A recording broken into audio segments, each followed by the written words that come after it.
Fellow Americans, let's make America great again. This is the catchphrase you hear for presidential hopeful Donald Trump.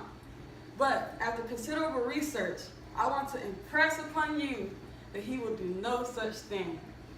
So we should unite together today and say, never Trump, against his presidency and against what he represents. And here's why.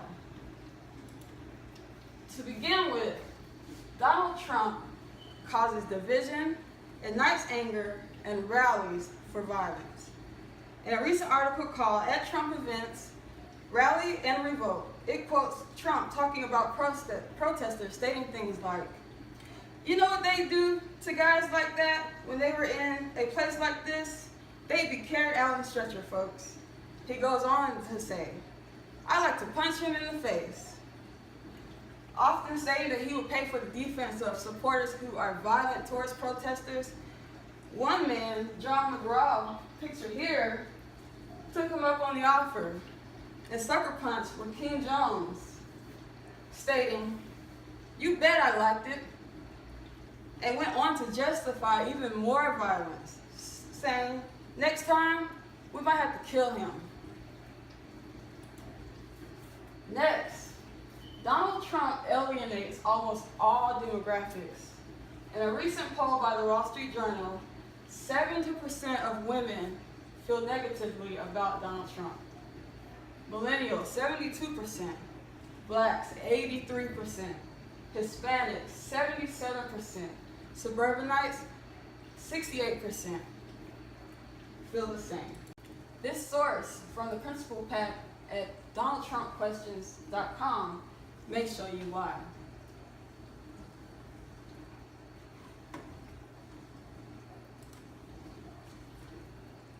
Bimbo, dog, fat pig. Real quotes from Donald Trump about women. A person who is very flat-chested is very hard to be a 10. I'd look her right in that fat, ugly face of hers. Look at that face. Would anyone vote for that? She had the height, she had the beauty. She was crazy. But these are minor details. I like kids. I mean, I won't do anything to take care of them. I'll supply funds, and she'll take care of the kids. You know, it really doesn't matter what they write, as long as you've got a young and beautiful piece of That must be a pretty picture. You dropping to your knees. There was blood coming out of her eyes. Blood coming out of her wherever. women. You have to treat them like This is how Donald Trump talks about our mothers, our sisters, Our daughters. If you believe America deserves better, vote against Donald Trump. Our Principles PAC is responsible for the content of this advertising. Now, as a woman, I feel I deserve a lot better than this. How do you feel? And another example, in a recent Time magazine article recalling Trump's presidential announcement speech, he describes Mexican immigrants not like you and I, but as rapists, as drug lords, and criminals. Regarding Muslims, in a National Review article called "Conservatives Against Trump," Michael Mukasey, former U.S. Attorney General and U.S. District Judge, states that the proposal that Trump presented to ban all Muslims from entering the United States is both over-inclusive and under-inclusive. Under-inclusive because it does not address the potential terrorists that has U.S. passports, that has resident permits, or that are already here. Over-inclusive because it bars the huge majority of Muslims who are not at all terrorists. But more importantly, Mukasey states Trump's proposal would assure the resentment of all Muslims, including those whose support we will need to prevail against terrorism.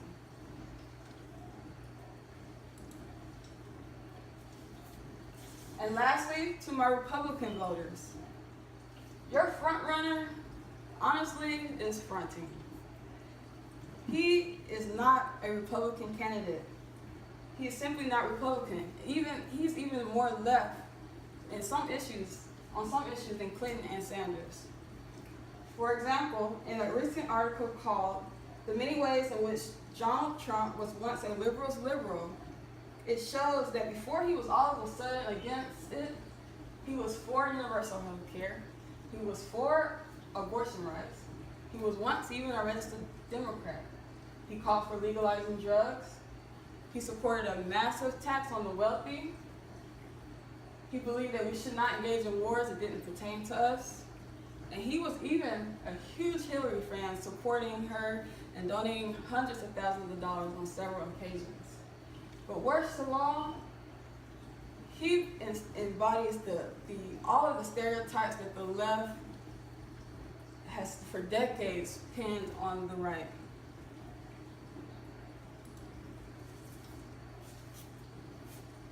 So what can we do to prevent these potential issues of a Donald Trump presidency? There are many things. First, we can promise to never cast a ballot for Donald Trump. We can get involved. We can write to our elected officials. We can write and tell them, if you support Donald Trump, we no longer will support you. We can share this information with others. We can support those who are fighting the good fight already and join in their efforts, because there's power in numbers. We can boycott Trump supporters. Conservatives have already begun a campaign called #NeverTrump. We can make this more than just the next Twitter trend, but a reality. We can begin to do our research on our own.